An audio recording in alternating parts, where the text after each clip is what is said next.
औज़ुबिल्लाहिमिनश्शैतानिर्रजीम बिस्मिल्लाहिर्रहमानिर्रहीम। मेरा नाम डॉक्टर वहीद हसन है और मैं एज ए वेटनरी ऑफ़िसर काम कर रहा हूँ गवर्नमेंट लाइफ स्टॉक फार्म क्लूरकोट पे।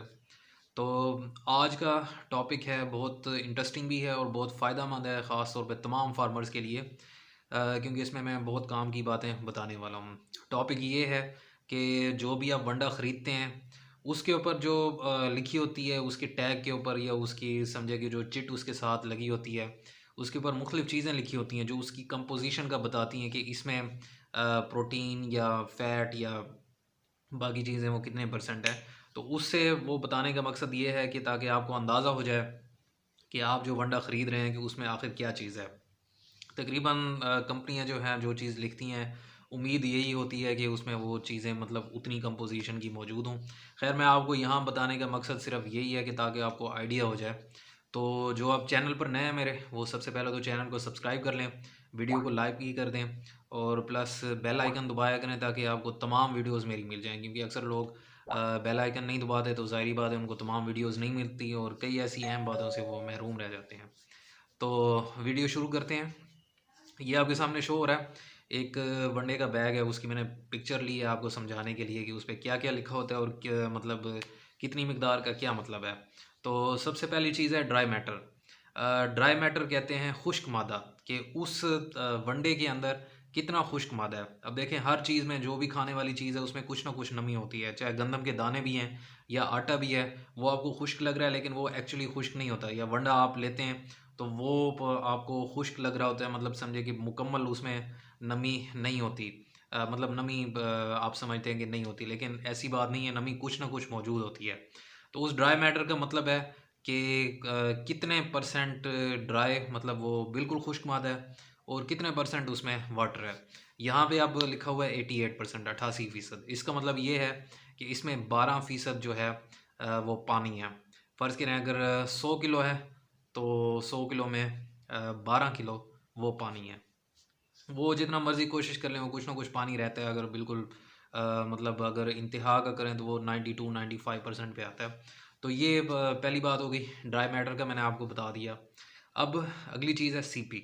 सीपी बहुत अहम चीज़ है वनडे में, और दो तीन और चीज़ों के साथ ये सीपी बहुत अहमियत की हामिल है, जिससे हम वनडे की क्वालिटी का अंदाज़ा लगा सकते हैं। सीपी कहते हैं क्रूड प्रोटीन। क्रूड प्रोटीन में हम मैं थोड़ा डिस्क्राइब कर दूँ। प्रोटीन्स में दो किस्में हैं। एक true protein, TRUE, true protein, और दूसरी है crude protein, CRUDE, crude protein. अब दोनों में डिफरेंस क्या है? जो ट्रू प्रोटीन है, ट्रू प्रोटीन जो है वो जितने भी ऐसे प्रोटीन्स को कहते हैं जो अमीनो एसिड्स की चेन से बन के आते हैं। मतलब जिस तरह हमारे मसल्स हैं, मसल्स में गोश्त है, गोश्त ट्रू प्रोटीन पे मुश्तमिल है। अगर खल बनोला है उसमें जो है अ, उसमें भी ट्रू प्रोटीन मौजूद है। क्रूड प्रोटीन ऐसी चीज़ें हैं जो डायरेक्टली मतलब प्रोटीन तो नहीं है, लेकिन ये है कि वो जब जानवर खाएगा तो वो प्रोटीन में कन्वर्ट हो जाएंगी। इसमें मतलब अ, जैसे यूरिया है वो चीज़ें भी आती हैं और खल बनोला और ये चीज़ें भी आती हैं जो मतलब प्रोटीन्स का वो होती हैं। इसी में कैटेगरी है नॉन प्रोटीन नाइट्रोजिनस कंपाउंड्स। वो जो यूरिया है बेसिकली उसी कैटेगरी का है, कि ऐसी चीज़ें जो मतलब प्रोटीन तो नहीं है लेकिन नाइट्रोजन उनमें मौजूद है और वो एज ए प्रोटीन का सोर्स बन सकती हैं।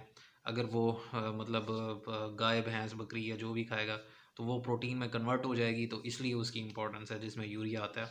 तो क्रूड प्रोटीन बहुत अहम चीज़ है, जिससे अगर ये वैसे मैं आपको बता दूं कि जो दूध वाला वंडा है उसमें 17% से ऊपर होनी चाहिए, तभी जो है वो दूध का वंडा एक अच्छा रिज़ल्ट देगा।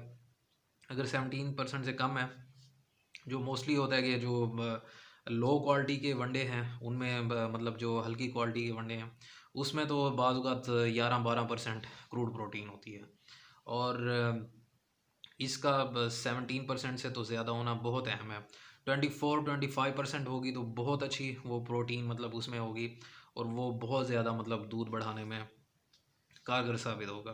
तो इसलिए जितनी भी फिर क्रूड प्रोटीन ज़्यादा होती है तो उतना ही जो है वो जानवर के लिए वो वंडा बेनिफिशियल है। क्रूड प्रोटीन के सोर्सेज मैंने आपको बताए हैं कि खल बनोला भी हो सकती है, पाम केक भी हो सकता है, मेज़ ग्लूटिन भी हो सकता है 30% या 60%, जो भी इस तरह की बाकी चीज़ें हैं। बहुत सारी चीज़ें हैं, मैंने आपको चंद एक बताई हैं।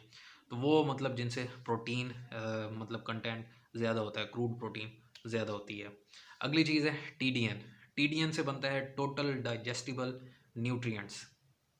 टोटल डाइजेस्टिबल न्यूट्रिएंट्स का क्या मतलब है कि वो कितने अज्जा हैं जो एक गाय या भैंस या बकरी वो हज़म कर लेगी, कितने परसेंट।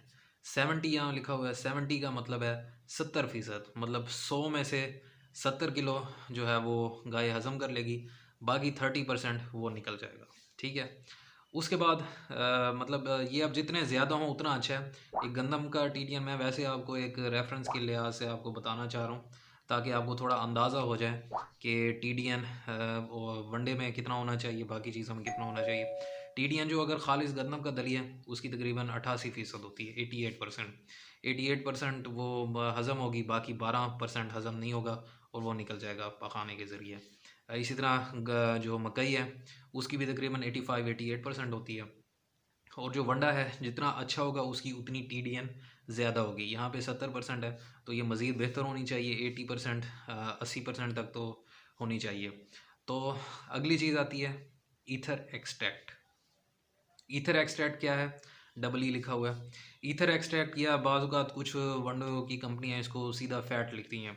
तो ये बेसिकली है फ़ैट परसेंटेज कि आपके जो वंडा है उसमें कितनी परसेंट जो है वो रोगनियात हैं या फ़ैट्स हैं या चिकनाइयाँ हैं या तेल है या कोई भी सोर्स है, बाईपास फ़ैट्स है, ये जो भी ये वंडे वाले डालते हैं।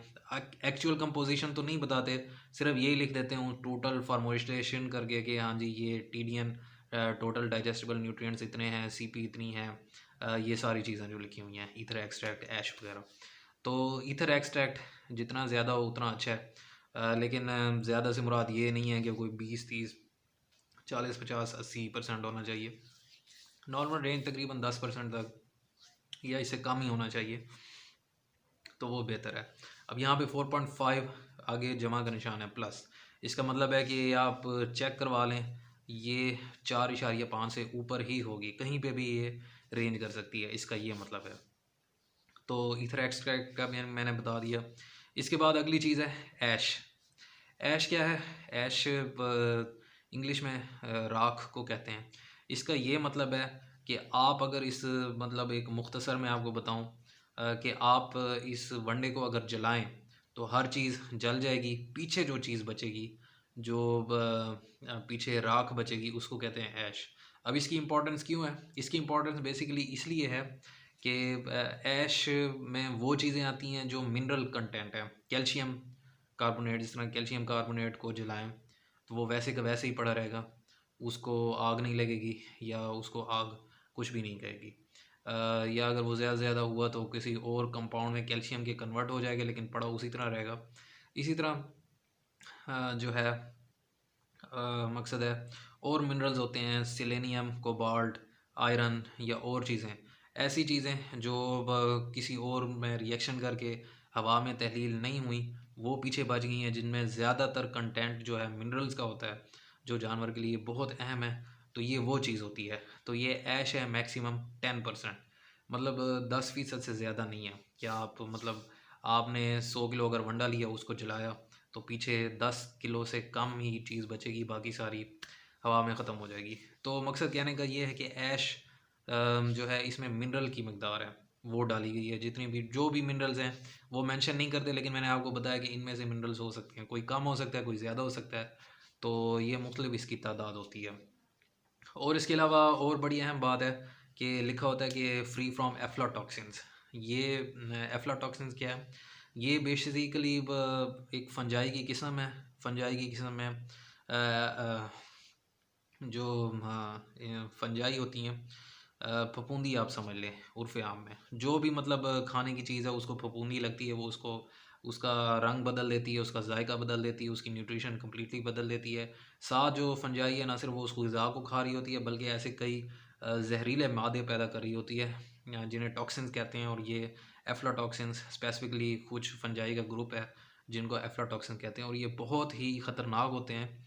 एफ्लाटॉक्सिन्स ये ना सिर्फ जानवर का हाजमा ख़राब करते हैं, बल्कि जानवर को कमज़ोर भी कर रहे होते हैं। अगली चीज़ जो और भी ख़तरनाक है वो ये कि जानवर जो हैं ये अक्सर रिपीट हो रहे होते हैं, मतलब गबन नहीं हो पाते, या उनको मतलब टाइम पे वारे पे नहीं आते, तो उसमें ये बहुत ज़्यादा मसाइल होते हैं। तो वो एफ्लाटॉक्सिन ही अक्सर सबसे बड़ी वजह होते हैं। तो ये उस चीज़ से है, तो ये इंश्योर कर लेंगे मतलब कोई फफूंदी नहीं है, या उस पर बैग पे लिखा हुआ है कि वाकई ये एफ्लाटॉक्सिन फ्री है। तो इस तरह की चीज़ें होती हैं। और अगर अब वीडियो के आखिर में अगर आपको कोई बात समझ नहीं आई तो आप मुझसे पूछ सकते हैं। और आज की वीडियो इतनी थी, तो दुआ में याद रखिएगा। अल्लाह आपका निगहबान हो। अल्लाह हाफिज़।